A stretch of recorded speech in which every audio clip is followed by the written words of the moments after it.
good precepts. Do not forsake my teaching.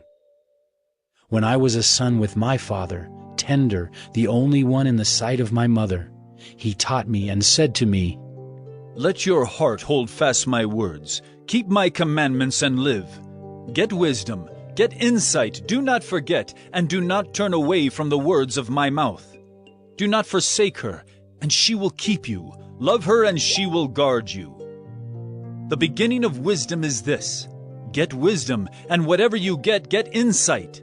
Prize her highly, and she will exalt you. She will honor you if you embrace her. She will place on your head a graceful garland. She will bestow on you a beautiful crown.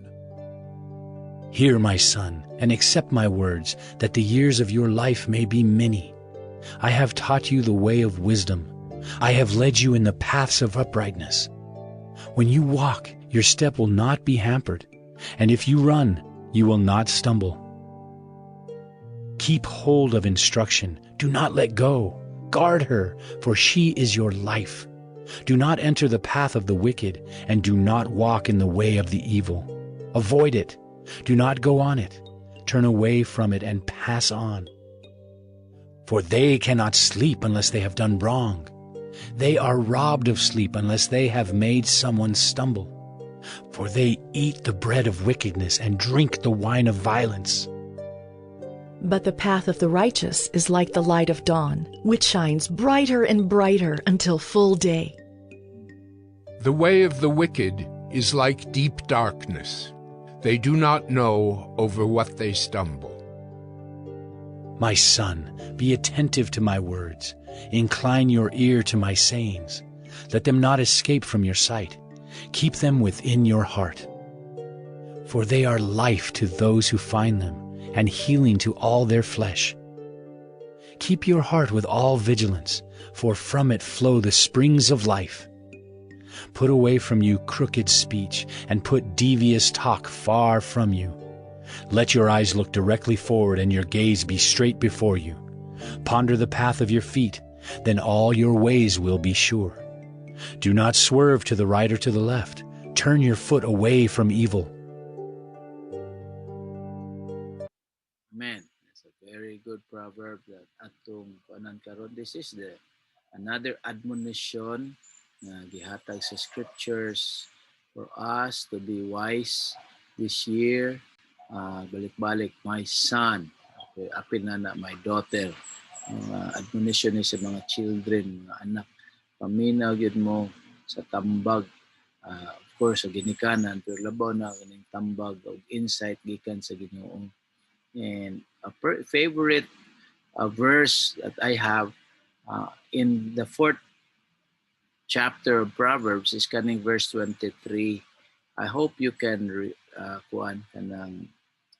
memorize this, familiarize yourself with this and memorize it, and always look to it.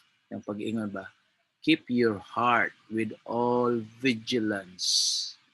Or sa King James nga version, ang pagkasulti ni ani is guard your, keep your heart. Mao gyapon line version. Ako nabasahan tong guard your heart. Guard your heart more than anything else, because the source of your life flows from it. So kana nga tong kasing-kasing, dili like sa akong heart nga, no, the physical heart nga nagpump og blood, but no, the emotional kuan bitaw apparatus na sa toa that gives where conscience lies, where ang ato ang kuan ba sakto nga pagpanabot. You see, today a lot of people their hearts have been hardened, and tungod sa philosophy of life that is also circulating around the world today, nga naa ba ang relativism, kana bang philosophy nga nothing is murag standard karon, wala na, bahalag bisag unsa na lang. So relativism ang naa nila, and self-justification, making excuses for their behavior. Nagahi na ilang heart. When you talk about them, when you talk to them about God, di lang yun na maminaw. And I am afraid na those people have not been careful in guarding their hearts. Bisan pag-unsaon na to, they have been so invaded already with the lifestyle of the world na dili na gyud sila kabalo maminaw unsa insakto because their hearts have been open when we are told guard your heart kay imagine ka nang namantay gwardiya diya sa atong gate dili bisang kinsa ang makasulod no pangutan-on jud unsay tuyo ang uban gani sa mga giadto to mga mall bisag you are already inside the mall but when you go into a specific store napod sila yung mga guards. Can you imagine na ay guard sa mall pagpasulod sa tao sa mall but inside the mall napod yung mga guards for every kanang tindahan. Siguro sa atong life maka-imagine po tayo ingon ana siguro no nga as a whole natay guard, we're guarding it, but in every area no the kanang aspect sa imong thoughts na kay guards, aspect sa imong speech na kay guard.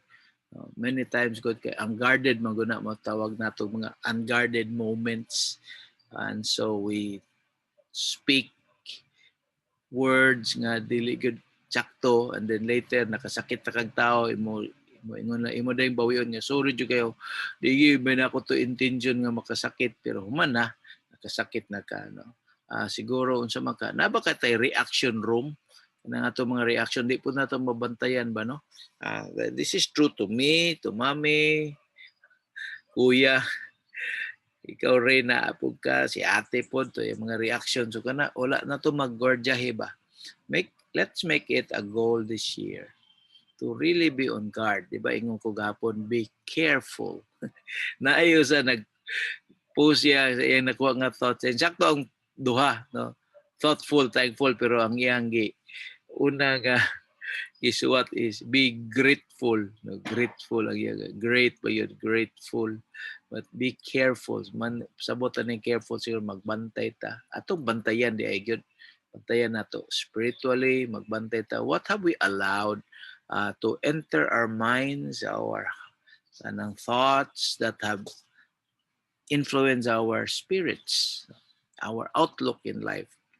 When I talk about relativism, that is a philosophy na very kanang prevalent among people, especially among the youth. When we say relativism, everything kuno is relative. What you believe is correct. Nga ang iyaha is also correct. Bahala, respetuhay na lang yun ta. Wala ba'y standard mga beliefs sa mga tao. Ang uban superstitious, ang uban ridiculous. Pero kay ilan man ang pagtuo kuno. So, respetuhin na lang, suportahin na lang. That kind of approach in life where there are no standards, especially no standards from God, is relativism. And connected ana is kanang gitawag og philosophy nga subjectivism. Because there are no standards, ang tao, siya na mo iyang personal standard. So moingon na din sila magbuot ka, mao ni akong gusto, mao ni insakto para nako. So wala na, dili na siya pabuot no. And you talk to them about God and especially things about repentance, obeying God na mahimo gyud kuan. Mahimo gyud nga bungol ra gyud na sila. And I am afraid many Christians today have fallen under these influences in their lives tungod sa exposure siguro sa media. Sila makita mga salida. And so, without knowing it, they have begun to embrace the worldly philosophies of relativism. No standards, no absolute standards, and subjectivism. Sila na ang nagiging standard sa ilahang kuan. And so, self-justification na din ang mangyari. This is not healthy for us. No? This is not healthy for lives of people. And wa man tayo mahimo sa ubang mga tao, we can pray for them, and if we can come into contact, perhaps tell them what is wrong. But sugod lang ta sa atong pamilya sabi, no? Rain, Grant, Mami, si Ate Shine, unya kung kadungo tanawan ni, and race members sa family, no? grabe ang atong kalibutan karon. Everything goes, no? Sexually, no, ang identity sa mga tao ay klaro. Gahapon si Ray nagpakita og picture atong bayot nga bata pa man underage nga sa nahilas kayo luod kay tanahon, but to the mind of that person okay gyud kayo. And of course makakita man siya grupo sa mga tao nga mo embrace niya nga pareho pod sila pangutok, no, nga sayo pod ba. Why has that happened? That's as far as sexual preferences are concerned. Ang uban gani ang ilahang nag-live-in na, and some of these are Christians gani, no? Na kabalunan ta sa standard sa Ginoo, pero because they have not guarded their hearts. Now, makita nimo ang outflow sa ilang life is kanang defiant against God, no? Bankrupt spiritually, and ang values of morals di na gyud insakto. We believe that they can still be rescued, and to rescue that kind of people, it begins with people guarded. Ikaw kako, we need to be guarding our lives, no? Mga personal identity karon, no, we were just commenting ba nga nada itong mga parenting nga kuan jud, no, na tumboy na bayot. Dili lang na may magukuha na nga tendency mao gyud siguro nagpagbuhat sa Ginoo nako. That's not correct. God said He made male and female.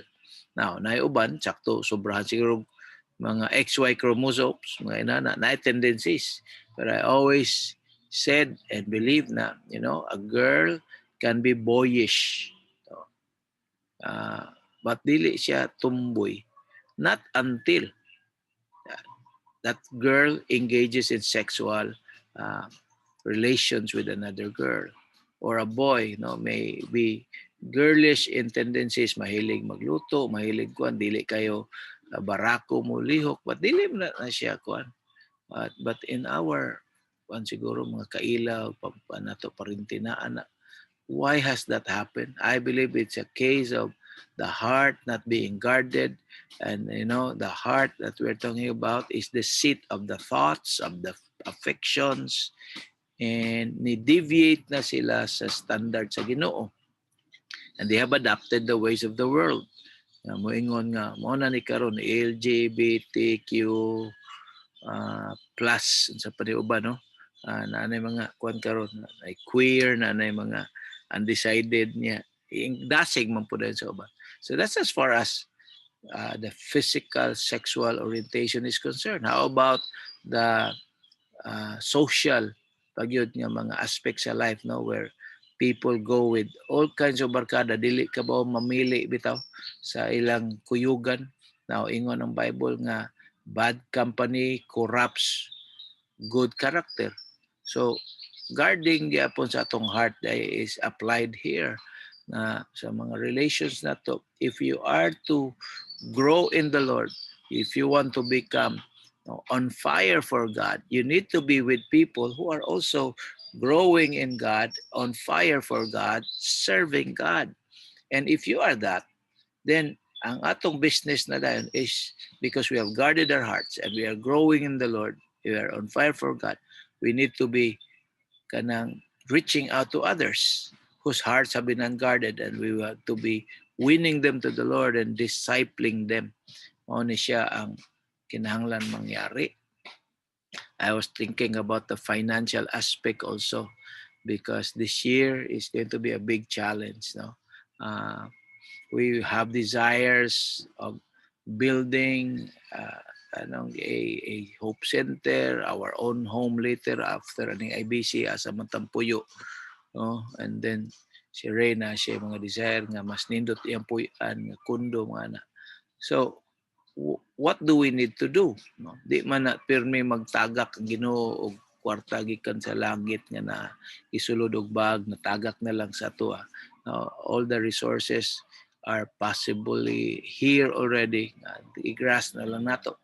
So guarding our hearts also includes kanang taking stock of our psychology about money. Kay wa man gud tay saktong financial literacy, no, wa ta ba ma-train, wa ta di ta kabaw mohandle og kwarta kanang yes kung naay kwarta pataka ta gasto, di ta kabaw ng budgeting, especially kung moingon pag yung kag di ko ganana ng plus plus minus ana division, pero that's a fact of life. Nothing is devoid of mathematics. Naagi mathematics involved. Music has mathematics. Transport has mathematics. No, communication, ano dining mga atong kuan sa communication sa kuan na may mga algorithm nga involved niya na that's mathematics, no? Even the simplest nga pagbuhat og cake na measurement, mathematics gyapon na.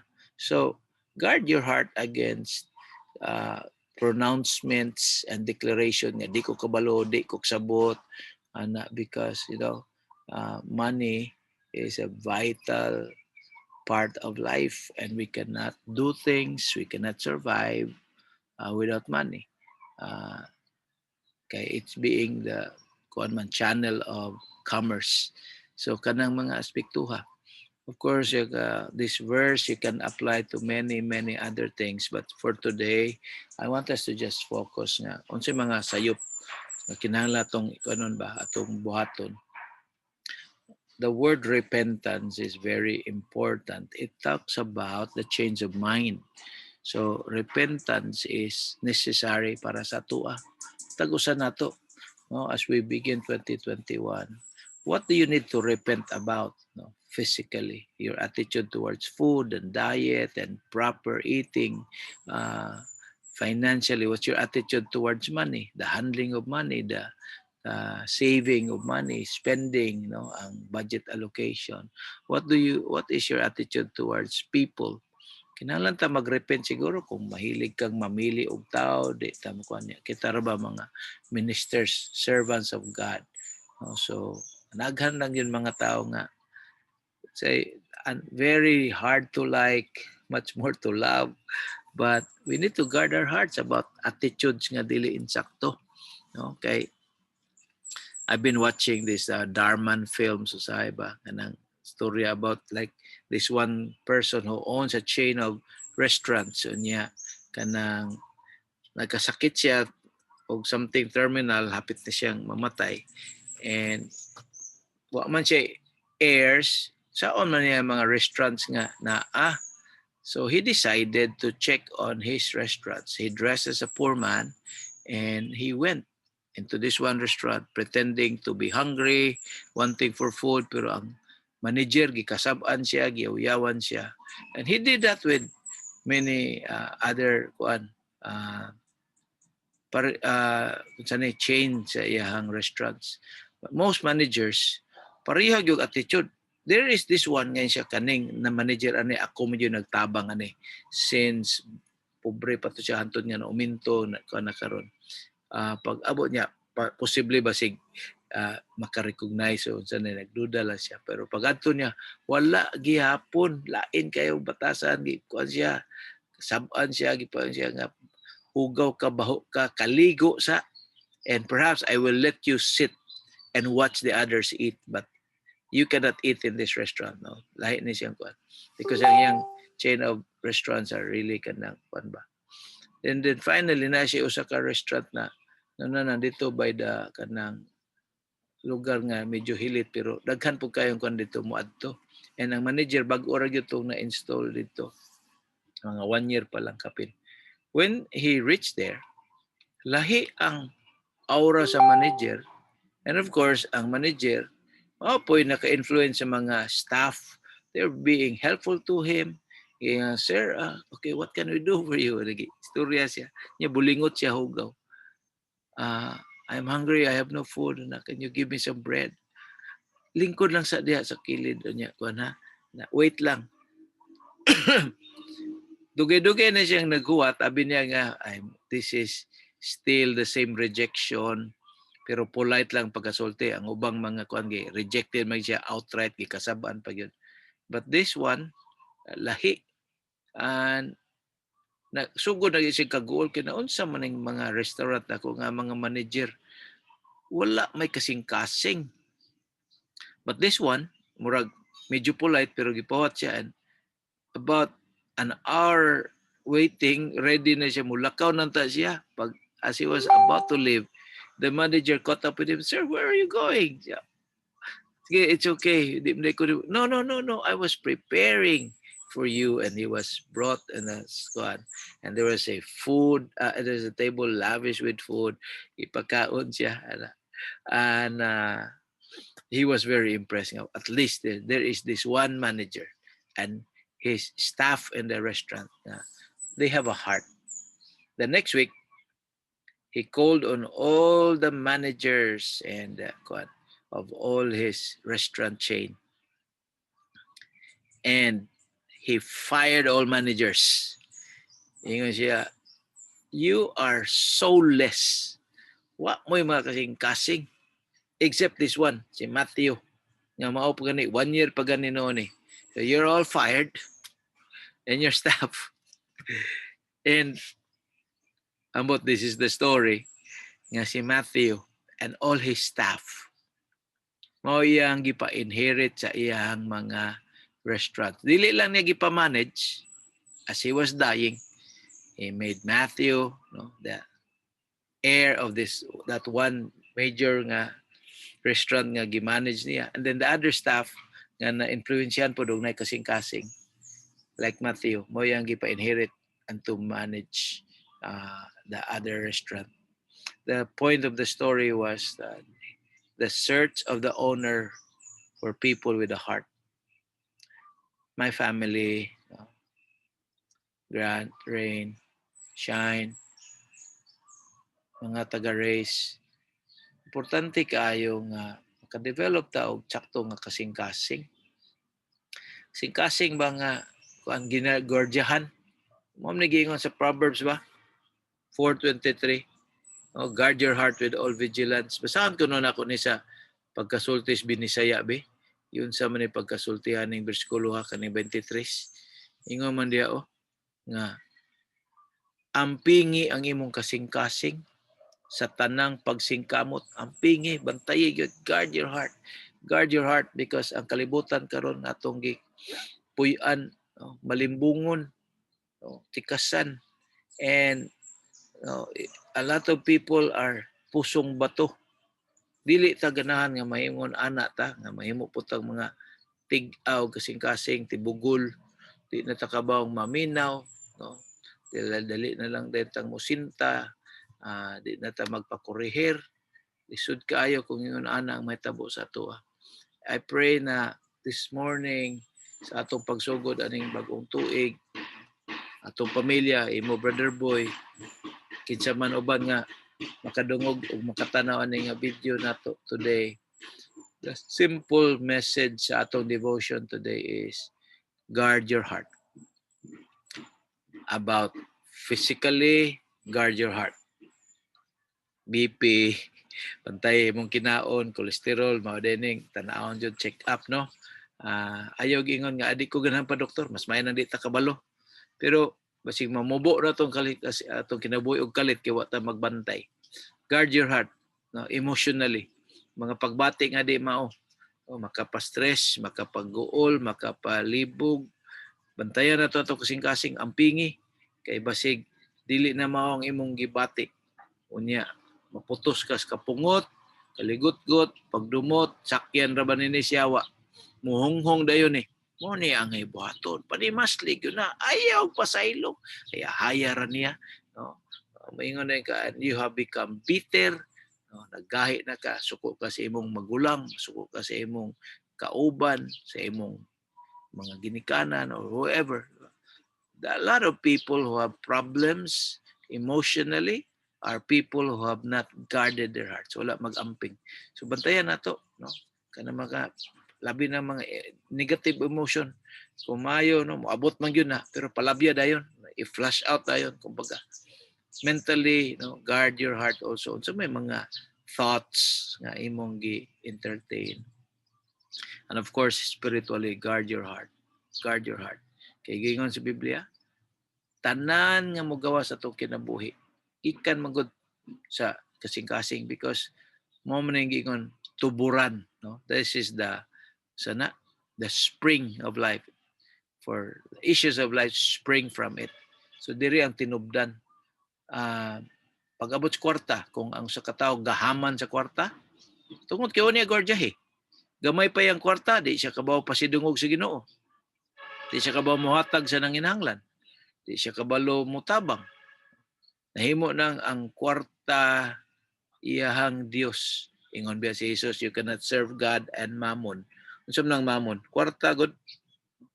Kwarta or kanang kabtangan. Daghang tao apil siguro ba na ni Christian gani. Nganong di man tighatag? Dili kay way kahatag. Na uban di wala gyud kahatag. So that's kuan siguro, no, that's acceptable. Wa gyud kahatag, wa gyud kita ana. Pero kung naagi mo abot nimong kwarta, and I'm sure naam gyud mo abot. It's very impressed yun si Rain. Kadawat siya og pinaskuhan siyang kuan uncle sa iya. Di uncle. Auntie, no. Nagtayt siya sa iyang nadawat nga regalo. Kuan niya. Kanang mga kani ba ang tithing, no, og hatag og halad is a basic nga discipline about our spiritual lives. Many people have not learned about this. So, wag yun ni kabalo sila sa una-una pero sa practice wag yun buhata bitaw. Mao nang kung maayo kayo kung sa allowance pa lang, sa mga gifts pa lang kabaw na kamuhatag, dili na din problema kung na kay kita. No? So ako pinumduman, no, grant, shine, kamo mga bata mo gituduan man jud mo nako, but now that you are earning, never miss kung kada semana na kay kitaon, however small, exercise that. Si Rainy, she is learning this. Pagkadawat niya sa mga pinaskuhan, tights din siya. Kadawat siya dugang, yan na pong gitaitan. Ano day og 100 pesos ra gud ang imong tight? Gamay ra na, pero that's part of the process of growing. One day, I believe kung naanad ka nga, mo-tight ka, naanya kay 10,000, dili ka maglisod mo tight og 1,000. Tagaan niya kas Ginoo 100,000. Siyempre, ang tight na 10,000. Di ka maglisod po kay na. You have guarded your heart against greed. You have guarded your heart against the love of money. Ingon ang Bible, no, the root of evil is the love of money. Love is a word that is emotional, di ba? And that is connected to the heart. So, mga anak, no, mga kaigsuunan po nga mutanaw ning video, guard your hearts. There's just a lot that's going on in the world today. Pero ang standards o ang absolute command sa Ginoo, dili nato na malalis, dili na nato dapat kalimtan, dili nato na anang isalikway ba. I love you, and goal lang ko na naon pagsugod aning tuig gahapon nag-service ta. Kung asa mo mga tao. Yeah, later. Sige kong panganao na unsa kay taliabot yun aning tuiga 2021. Di man ta makapanag-an.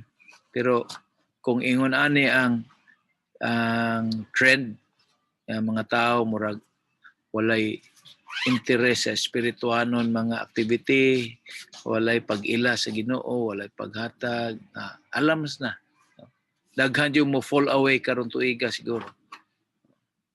Daghang mabugnaw, daghang mawala. Tungod ra na kay wala ga amping, wala ga bantay. Pero kung kita magsugod karon, Proverbs 4:23 is a very major exercise sa atong life. Guard your heart. The way you treat people, the way you handle finances, the way you use whatever mga opportunities nga gihatag sa Ginoo sa imuha. If you are guarding your heart, dali ra man makita nga kuan man imong mga pulong nga ipangsulti, kita man imo nga guarded you bitaw ta. Be careful, mo na pinakaunang punto akong gisulti gapon. And today ato na isumpay. May the Lord bless us sa atong pagsugod karong adlaw. O mag-ampo ta sa atong panapos karon. Hallelujah. Lord, padayon ko Ginoo nga magduol kanimo. Pasalamat sa imong grasya. Salamat Lord sa kasiguruhan Lord nga ang imong panalangin imong ibubo. Akong pagampo kar Ginoo, tabangi matag usa ka namo. Sugod sa akong pamilya, sa pamilya ni Brother Boy, sa uban pa mga pamilya diri sa race Lord. Lord, labi na ang mga kingsmen. Noo nga tabangan matagusan namo Lord nga ang among kasing-kasing Ginoo among maampingan. We will not fall prey to the ways of the world. Wala na standard.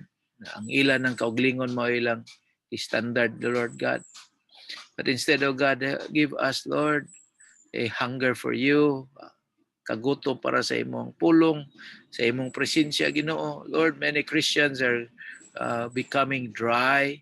Lord God, sa sugod pa lang sa tuig, Ginoo, wala na, nabisi na ang ilang giapas Ginoo ang butang na nga mga kalibutanon. Pero nagsugo kasi mo pulong o God nga. We need to be spiritually minded. O God, tabangi ang matag usa ka namo Lord. I declare today and pray imong ipabuhagay ang imong grasya sa tanang pamilya Ginoo sa race o God.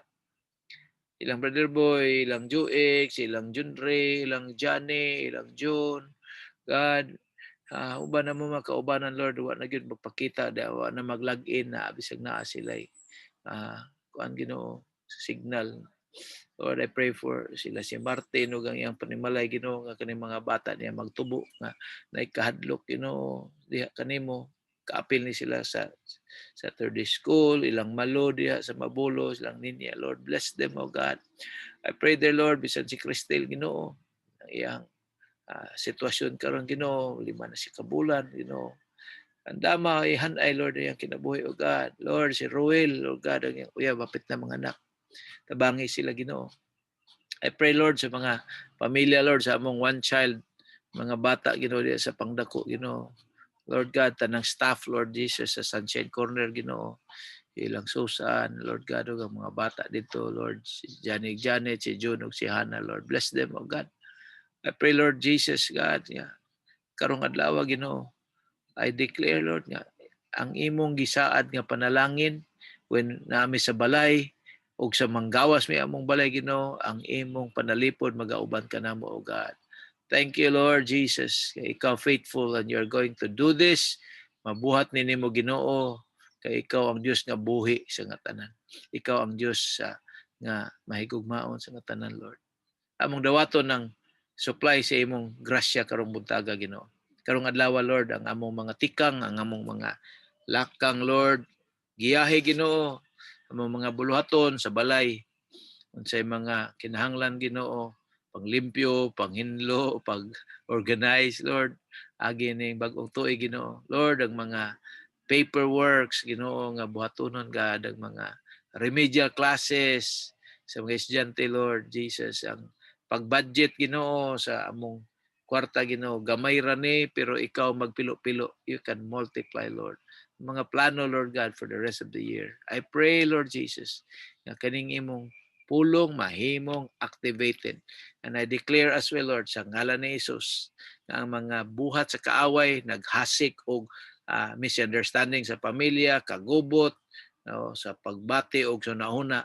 Lord, matangtang Lord, mapukan ka ng tanan Ginoo. I pray Lord God nga sa among panglawas Ginoo, kaming mga high blood mo ubos mo normal ang among blood pressure Lord, ang blood sugar Ginoo, mga cholesterol level Lord, ang among kidney Ginoo mo tarong og function Ginoo, mga organs Ginoo.